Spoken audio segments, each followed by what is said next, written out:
What is up? This is the Nook Podcast. My name is Steven, and of all the things you could be listening to at this moment, you chose this podcast, and that means a lot to me. Thank you. I am always reachable by email. That address is steven@nookpodcast.com. And I always have that posted in the show notes, where you can also find a link to Buy Me a Coffee, which is a simple and secure way for you to support this show financially. My odd way of celebrating my birthday this month is to celebrate adoption here in the Nook. I was adopted as a baby, and so I chose to look at this month through the stories of some other folks who have walked the road of adoption. And today I get to introduce you to my new friend, Jeanette Jolley. Not only do she and I both have long careers in television production, she also was adopted as a child. I can't speak for other adoptees, but I haven't met that many others who have stories so similar to my own. And the people that I have met who have been through adoption, whether they were adopted or have adopted children themselves, all of that has taught me that no two stories are the same. Each one is so unique. I know that by now you have seen the title to this episode, so I'm not going to give away much more. Settle in for this conversation with Jeanette Jolley.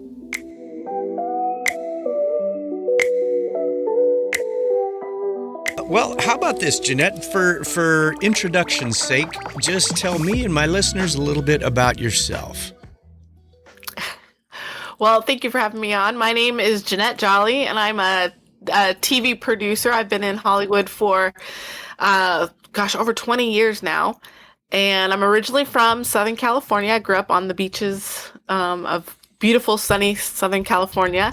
Not a surfer, but I come from a surfing family. And I moved to Nashville, Tennessee in 2010 as my home base to kind of my career, because my career has taken me all over the world. And so Nashville felt like a good central location for me to be while I did what I do. So I'm from a family of, three kids, I should say, in my family, and we're all adopted.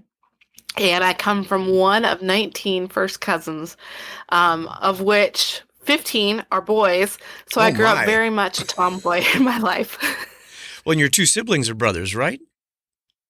Yes, two siblings are my brother, and then I always say I have a third sibling, a sister, who is my best friend, who I've known since I was pretty much 2 years old. So I call her my sister. Gotcha.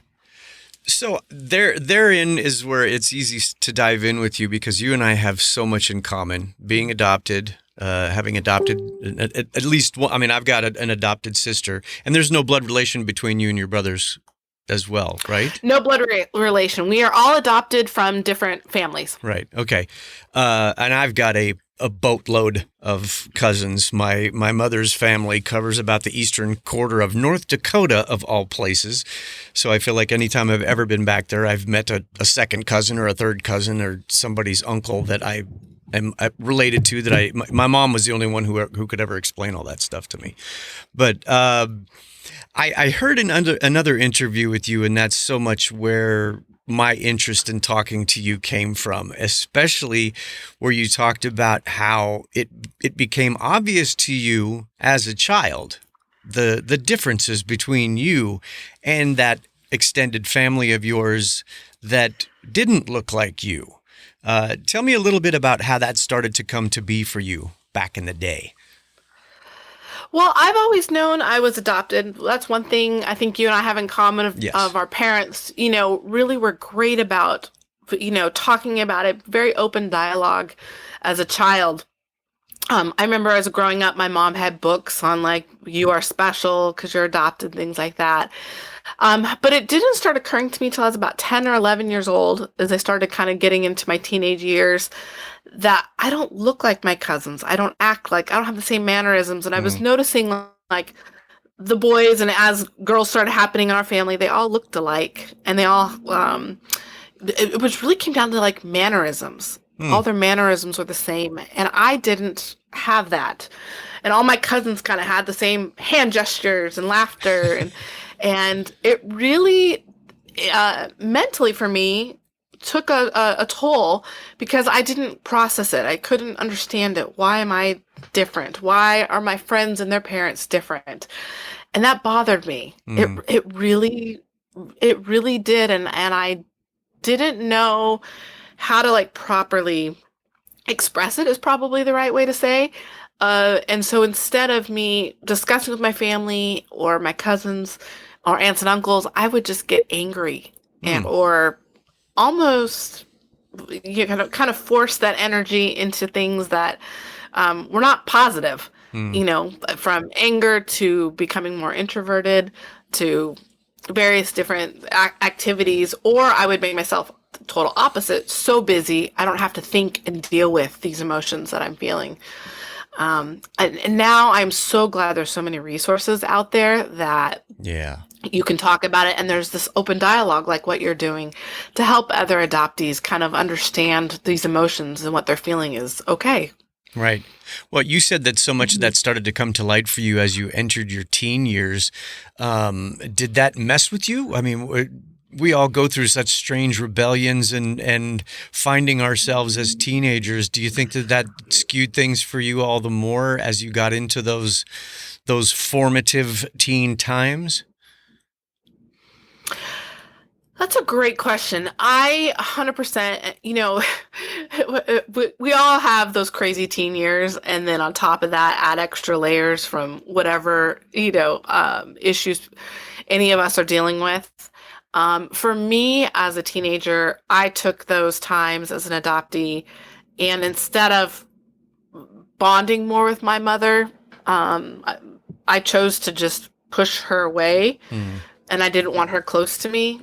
And I wanted to be my own, and this is how I'm feeling, and this is me. And my mother and I were the best of friends now these days. But I will say, in my teen years, I pushed her away, and I was angry, and I said things I regret Mm. that we talk about now. But a lot of it came down to the fact that our personalities are so different because we're not blood related. Yeah. That even though they say sometimes environment and nurture versus nature, but I think that there's something to it with blood. And because her and I were so different, we fought. I think we fought for about 5, maybe 10 years Wow. consistently of just argue and this and why can't it be this way? Why can't you be that way? Well, I wish you would listen to me this way. And Mm. there never was that middle ground for a long time, I think, until I became old enough in my mid 20s to understand the emotions that I'm feeling are dealt with attachment issues to Mm. things of my adoption, Right. um, and how to work through those. Gotcha. Now, was faith a part of Mhm. things for you by then, or where were you on the faith spectrum? I guess by the time that things did start to make sense for you. I grew up in a very strict Christian home. Mm. Um, Church every Sunday, family meetings every Monday, Bible group every Wednesday. I did 4 years of Bible school in high Mm. school. Very, very strict Christian family. Um, but with that, within those bounds of that Christianity, I was not really allowed to even, I felt, explore my personality of things that might have not been in line totally. Mm. And I think that also played a little bit to my adoption and me finding myself was I need to live this only this way.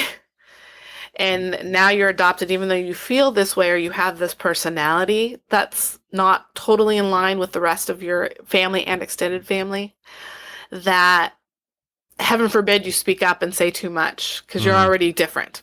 Does that make sense? Does Yeah. that make sense? Right. It So, does. so my faith really. Oh, sorry. Go ahead. No, I'm just that's such an interesting twist when you consider it because I would say that I was raised in a very strict home as well. I grew up Catholic, and it's just one of those things you don't deviate from that. Hmm. And it wasn't until I was 18 and got some exposure to something outside of that that completely blew away my paradigm. That changed obviously to who I am today.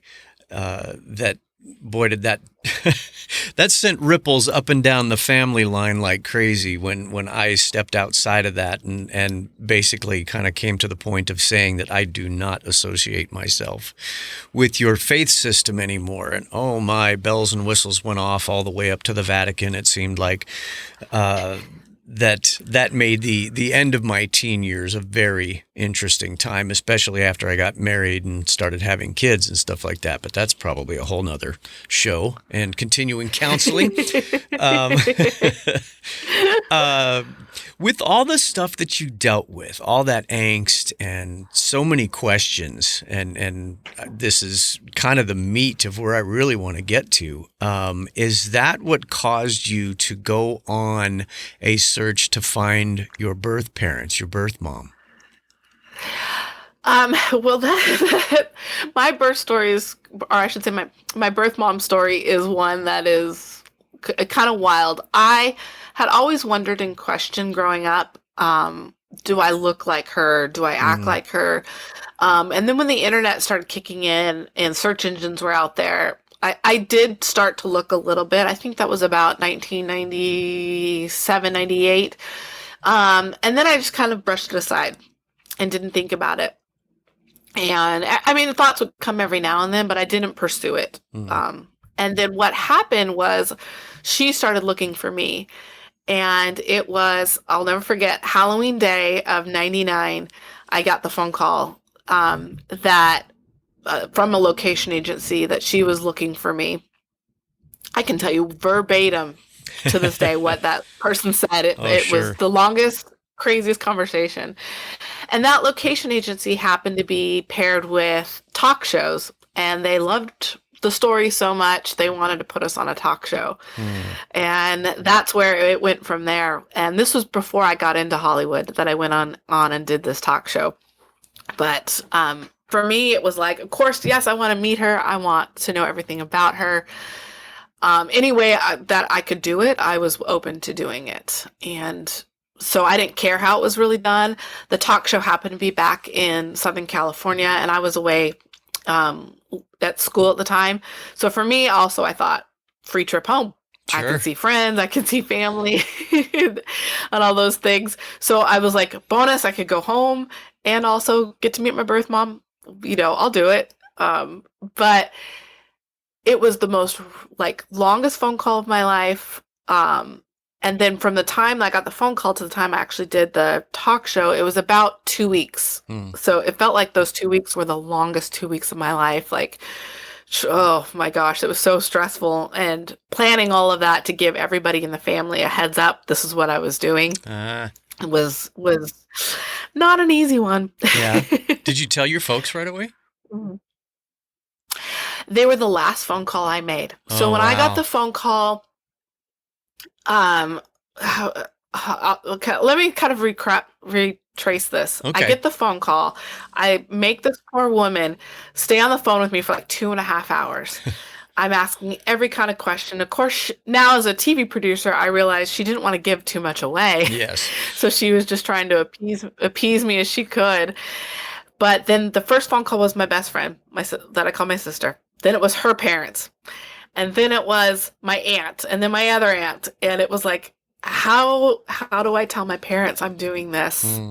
Because for one, I knew it was going to hurt them, and I knew that they would be really sad. Did they even know that you were looking? Didn't want, even though, no, they had no idea. Okay. Nobody in my life knew that I was looking. I felt it was something I needed to do for me, and kind of figure it out, and then tell people as they needed to know. Yeah. I had no intention of doing it on a national talk show. Right. So when I started, there was no intention for that. And even though my parents' relationship with me was a little rocky, I didn't want to hurt them. I didn't want them to feel like I was replacing them. Because I grew up in a great family. I grew up in a really amazing family. It's just our personalities clashed in those teenage years. Yeah. So that was a tough one. And when I made that phone call, I don't think my parents spoke to me for quite a few days. Really? You think it pretty much rocked them, huh? It really did. It was hard on them. They didn't want me to be hurt. They Mm, really, really wanted me to be careful. yeah. Because none of us knew what we were kind of walking into. And so they just wanted me to be careful and make the smart choice. And they didn't feel going on a national talk show was the way to do it. They supported me in meeting her. Mm, They just didn't feel like a national talk show was the proper way to do it. And looking back, if I could do it again, I would not have done it that way. right. So walking Yeah. into that talk show experience then, was your birth mother completely in the dark about that meeting you moment? I mean, they depict it very much like you'd expect, and that she's sitting there and Richard Simmons throws out oh, by the way, listener, this was on the Richard Simmons show. Uh, they really milk the moment, and I'm like you, I know way too much about TV now. I just couldn't help but be very curious watching that clip. Was she as in the dark as it seemed to be for her? She knew a little bit. She went on the talk show as a plea to find me, and she did know a little bit that um, most likely I would be there. Okay. The big surprise for me was I had half siblings, Uh, and so she kind of knew that they would not have paid for the trip to come out there with all the kids and everything Sure. if they Yeah. hadn't found me. Had So to be a she payoff kinda there. knew. Yeah, yeah, she kind of knew. Well, it's not going to pull at your heart anymore because we found your daughter.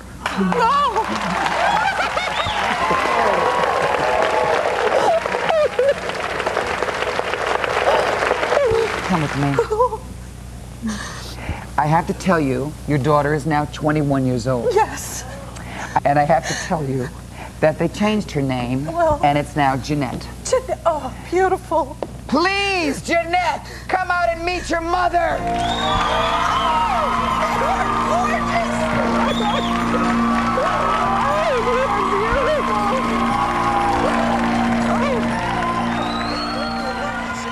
Explain for me that moment. You walk out, and there is this woman who is your birth mother, and I would probably completely agree with you that given a chance to do it over, you'd probably do it a whole lot different, because what an interesting moment that had to be all by itself. And then you throw a handful of TV cameras and a studio audience on top of it, and that just changes everything all the more. But can you still kind of describe that moment that you're looking face to face at your birth mom? Well, when they said, Jeanette, come out and meet your mom, and I walk out on the stage, the nerves inside of me were just like, it was just the stomach, every kind yeah. of like thing you can think of. I just wanted to throw up because I was so nervous. And then you walk out on a stage and the lights are so bright, you can't see the audience. I didn't kind of know what I was walking into. I had not even seen what she looked like till about a second before I walked on Oh, stage where they wow. let me see a monitor. And when you watch the clip, I kind of have this like dead, like bug eyes in the camera kind of Right. look. Like it's this feeling of like, what the heck did I just do and get myself into? And Having there's seen no the clip, turning that's back. a very, very good description. It's like, It here was this the most is. crazy. It really was, and it was like, what the? I mean, all I could think about, and at that moment, and even now, was what the heck was I thinking? What the heck am I doing? This is insane, but I can't stop. Yep. You got to keep on the train. You got to keep going on the train and follow it through to the end. And that was a big thing my parents said before I did the show was, you've got to see this through the end. Yeah. And so I was like, here we're going. The train's going, and who knows where it's going to stop. So I wanted to just vomit, but you don't want to vomit on national camera. So. Right. So they So I arranged did for it. you guys they announced what, that they're going to send you out to a meal or something like that, right?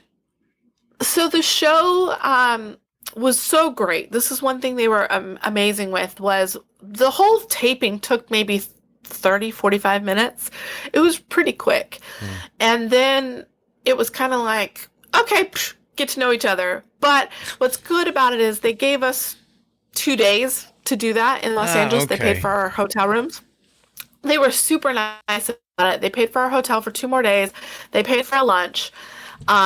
And so her and I chatted for a little bit, and she got a car for us to kind of go explore Southern California a little bit with the kids. And you know what? In all honesty, again, looking back, what you would do differently. I think for me, because I was thrown into it not only with her, but with her children, and her children have different stories than kind of what I thought was the truth.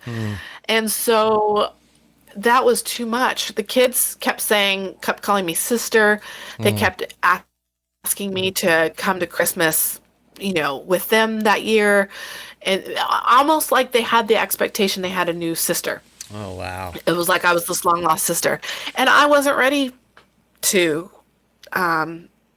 welcome that part into my life. Sure. I had a great family. I have great cousins, and we already have family plans. It was kind of my thinking. But here I have these young, impressionable children. I was 21 at the time I did it. I think the daughter was about 10 or 11, I think, at the time. Wow, quite a gap. And so I was being a big gap, but I was being very cautious of what I said to Tammy, who is my birth mom, of what I said to her, because I didn't want to hurt or influence the children in any kind of way.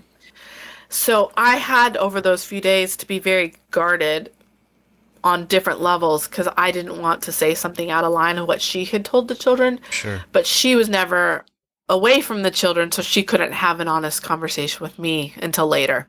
So you did eventually just get to talk to her. I'm assuming it was beyond that little window in California. we did. I want to say it was about 6 or 7 months after she came out to visit me, alone, and we kind of chatted and had a few days together, and it was still hard for me. I still wasn't ready to open up to her, Yeah. and share things with her. This goes back to faith. At that point in my life, I was questioning my faith significantly, at the time. And now she had found her faith. And so what's interesting about this period in my life, which I call like just basically my 20s, was very my faith writing journey, is I'm questioning faith. She had found her faith. She couldn't talk about anything at that point other than her faith, which just kind of pushed me away, because it brought me back to my childhood of going, wait, I want you to like me for me, kind of thing. Yeah. And so it took us a long time to kind of find our balance of having healthy conversations that weren't faith-based. Right. So, Well, we're going back a good chunk of time now since all of that happened. Have you been able to maintain any kind of a relationship with her? my birth mom and I did not speak for about 20 years. Again, goes back to the conversations where I didn't feel genuine in my 20s with me. And so I was not at a healthy place of knowing how to have boundaries, especially when you are dealing with like your adoptive parents and your birth parents. I didn't want to hurt. My relationship with my adoptive parents was healing and was so strong and great that I felt the best thing to do was to push her out of my life. And it wasn't until I was about 40 that I said, I need to rekindle that relationship. I need to heal it. And I found her on Facebook. And it's been about 3 years now that we have since rekindled the friendship, and we exchange emails, and it's in a good place. Okay. It's in a good place now. Yeah. Well, then what did that, if there's a way for you to summarize it, you found your birth mother, you had that interesting introduction and those 20s that you had to survive, but what did that do for your relationship with your folks, with your parents, the ones that raised you? How did that influence all of that? The best thing that came out of meeting my birth mom was it healed my relationship and opened up the line of communication, not only with her but with my brothers Mm, also, and them being adoptive. I found, and I don't know if this is the way for you, but with guys, they're not as open with it in talking about their emotions, and so my brothers never really were until I openly discussed my relationship in meeting with my birth mom. And interesting. so what it did is it opened up this great line of communication between not only my mom and dad, but also my brothers with my mom and dad to discuss, their adoptions a little bit more. Hmm. And it's not kind of my story to say, but my brothers that have met their birth parents too, Hmm. it's a beautiful relationship, and they learned from my experience because I'm open and talking about it, of how to better handle their relationship and the steps they needed to do with their birth parents, Okay. which is pretty cool. Yeah. Yeah. Well, then I'm also curious then if you meet somebody who is adopted, is it your recommendation to try to find their birth parents? And I realize that everybody is kind of in their own place with that. Uh, for one, I have found my birth mother, but she's got no interest in meeting me, and that was disappointing. Especially in that I've got three half siblings that, best I can tell, they don't know about me. Her only comment was that there are only two people on the planet that knew about me, and that was her mother and her husband. And I don't have some weird traveling Jones to say, "Hey, let's do Christmas together. Let's forge something that's never been." But I would love to meet them just to say that I did more than anything. Oh, and honestly, I mean, I was born in the 60s, and it would have been really easy for my birth mother to go off to an aunt's house for a few months and just kind of disappear and come back strangely. And I could have been done away with. And I would love to look that woman in the face and just say, if you ever doubted your decision, I'm standing here to tell you you did the right thing and I appreciate it. And I could walk away. Having said all that, what do you say to someone who is adopted and curious about their birth side, their blood side? Ooh, you're asking a hard question, my friend. Well, and I'll And take and a I stab at it myself, but I'm curious to hear what you yeah. think. Oh my goodness, now I have so many questions for you of as an adoptee that I'd love to ask you Oh, of, feel of free. healing from that. Um, First off, I I don't encourage or discourage when people ask. Hmm. I just say my experience, and I share my brother's experience. Hmm. And both of our experiences were so different. Yeah. So let them know two ends of the spectrum of how it could go Right. and where it could be. My brother's experience was a beautiful one, and his birth mom is an amazing, beautiful lady that I love seeing every time I can. Hmm. Um, and that's probably the best thing I can say, because I don't know now, knowing what I know now, I don't know if it was the best thing for me that I Right. met my birth mom. Sure. Um, so that's a tough one. But now I think about it, of what you said of rejection, that's a big risk you took. It And is. I don't know if you're familiar, with a lot that happens in the womb with us adoptees. I've done a lot of therapy and healing through understanding the attachment bond you Mm-hmm. have as an adoptee. So there's a sense of rejection all of us adoptees have. And now to have that in real life for you, how was that? Do you feel that sense, I guess? I don't know if I'd go headlong into rejection. The first word that comes to mind for me is disappointment, because I never had it built up to be anything more than what I just said. I really would love to just look the woman in the face and say thank you. If I had 60 seconds with her, that's how I would synopsize it. Now, there's the TV guy, there's the producer in me that would love to sit down and have a conversation with her and just say, take me back. It's a cold winter in 1965. What was happening in your life that led to me being born in the spring of 66? There's lots of questions that I would just love to get the story arc from.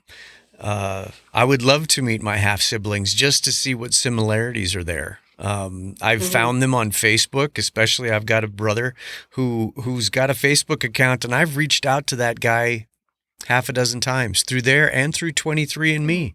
Stuff like that just out of curiosity, I'd love to meet these people. And if that's all it was just a handshake, I'd be totally cool with that. But to say rejection again, it's not a rejection to me.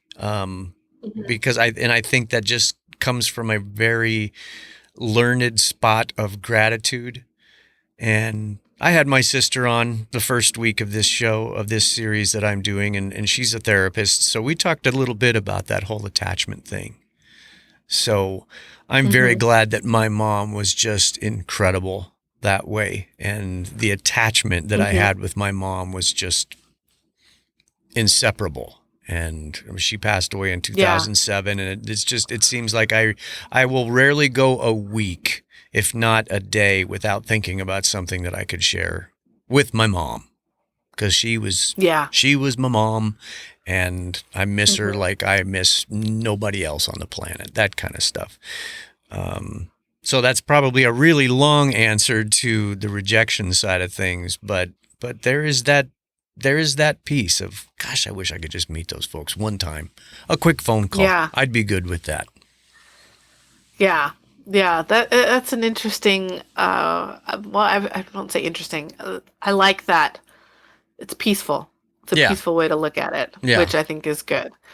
Because I think it's really good. My sister went through quite a bit. I think that's a whole lot more akin to your story in really wanting to meet people within that side of things. And she did find her birth mother a long time ago. Her birth mother wanted nothing to do with her similarly, but then she kept trying, and she just made a contact, like literally went out and met face to face her half sister and had a wonderful 2-3 day visit up on the plains of North Dakota just last year. And I was so happy for her to have made that connection, because it really did go very well.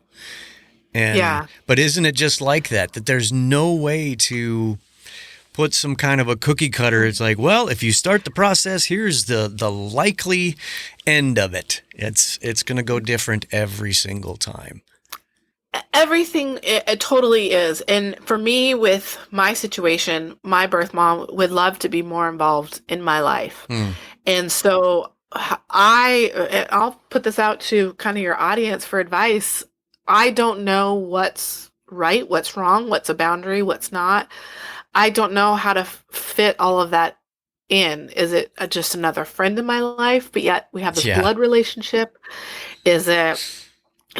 I don't know. It's weird. I really don't know. To be very raw and honest, it is something I struggle with probably daily, of trying to figure out what is right and how to do this healthy now that I'm older and have more experience. What is a healthy way to handle this situation of my life? And I don't know that answer. I'm still trying to figure it out.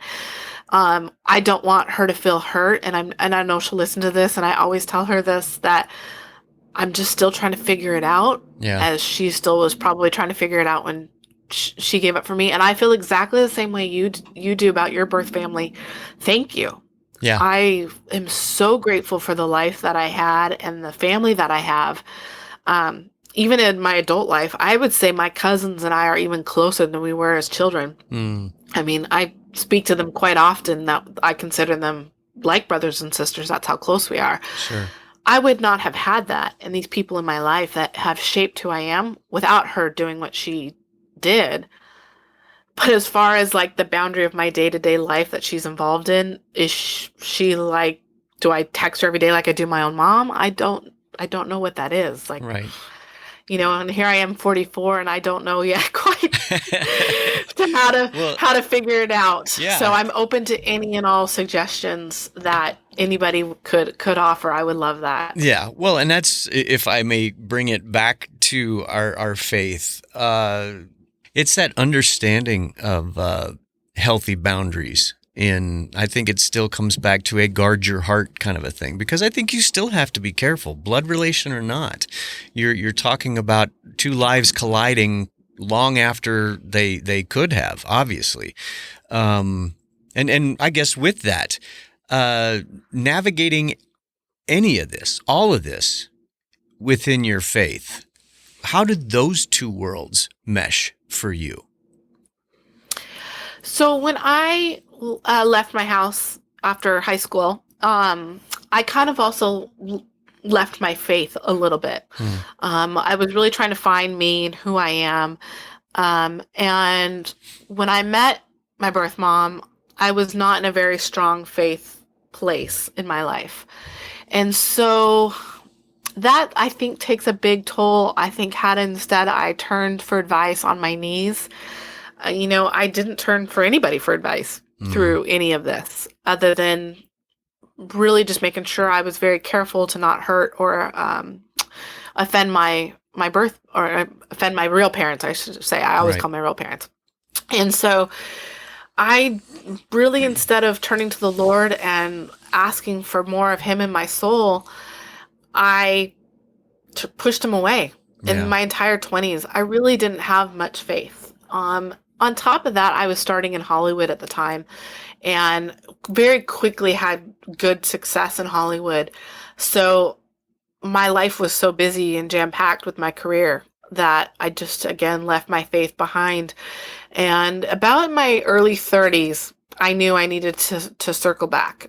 I needed to circle back with my faith. I knew I could not get through life and what I was yet to face in my life without having the Lord as number one. And that is 100% true. And it took me about 10 years, I think, to really have a very tight relationship with the Lord, where he's in my life and every decision I make, 100%. And I think that's a big reason why in healing my heart and my relationship with the Lord, 10 years later when I turned about 40, that he said, you need to make amends with your birth mom and how you closed that chapter. You need to reopen that again, because that's not the way the Lord would have wanted. And so in doing so, I did not do that without prayer first, consulting, my parents and those close to me. Is this the right decision to do? Yeah. And knowing that I'm doing this with leading with faith first of the decision versus, I want to say my mind, not even my heart, but my mind taking control, if that makes sense. Very much so. And faith is 100% turning to the scriptures and turning to prayer and handling who I am as an adoptee. And it's 100% my life now and everything I do. Well, and this is something that I kind of led with in getting this series started, is the scripture in Ephesians that says that God chose to adopt us through Jesus Christ because it brought him great pleasure. And I'll never be able to read that single sentence enough, because I feel like I had an unfair advantage in understanding what it felt like to be adopted, that perhaps somebody raised by their birth parents doesn't have the same understanding. It's like, yeah, that sounds nice in concept, but in truth, how does that hit you? Because I was adopted, and I did have so many questions. But the gift that adoption is, that God started this whole thing, that it wasn't some man-made plan. God himself said, I want you in my family, and I'll send my son to get you. That hits me with the same kind of impact every single time I come across it. And I'm just curious for you then, adoption framed up that way, adoption framed up in that God adopted you, that giving you all the rights and privileges as he gave his own son. That's hardcore, yeah? It really is, and it when you say that, it brings so much peace in my heart and in my soul in ways that I never understood until I fully accepted Christ in my life. And I could not agree more. And those words, it's interesting that it took, for me at least, 40 years for those words to hit my heart and understand. And I don't know if I needed to mature a little bit more in understanding my adoption. But 100%, there was this day I was at work, and I'm on this beautiful island, just have the greatest life, that my career has given me. And literally the Lord was like, come home. And those words of adoption, of adopting Christ more in my life. And I kept going like, come home to California, come home back to Nashville. Like, what do you mean? And it was, no, I need to come home to him. And that was beautiful. My aha moment that the Lord just said, look, I love you. I'm there. Let's go through this. Let's do this. Come back to me. And my life has never been the same since. I'm very proud I'm adopted. I'm very, very proud. I'm very vocal about it. Normally when you meet me within the first 10 minutes, you find out I'm adopted.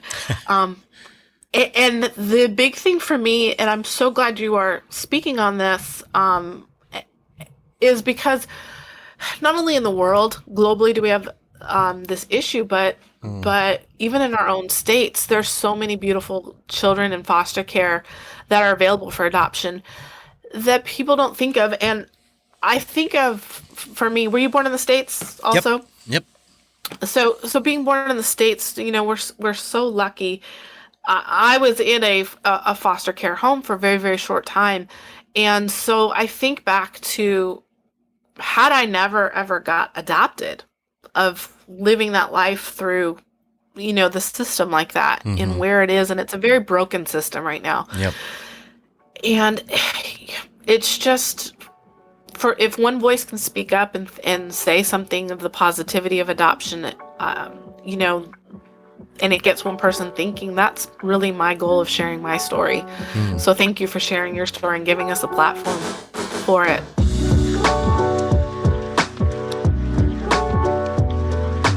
This was such a great connection made with Jeanette, and we agreed that we could have easily killed another hour comparing stories. And I really appreciate her willingness to dive into her story with such honesty. As I said in my introduction, no two adoption stories are alike, and it is just so cool to get someone else's perspective on things. Check the show notes for links to Jeanette's website. She has worked in so many big TV projects. I'm guessing that you may have seen some of her work and didn't even know it. I also have a link to the clip that we talked about when she met her birth mother on the Richard Simmons show. You might enjoy seeing just how all of that went for yourself. I have one more adoption story to wrap up this series, and I hope that you are subscribed or following on your favorite podcast app. And if you have a minute to pop over to Apple Podcasts and leave a nice review, I'd very much appreciate it. Little things like that have a big impact on helping spread the word about this show. Thank you so much for listening, and I will catch you here next time in the Nook. The Nook Podcast is a production of Sozo Digital Media.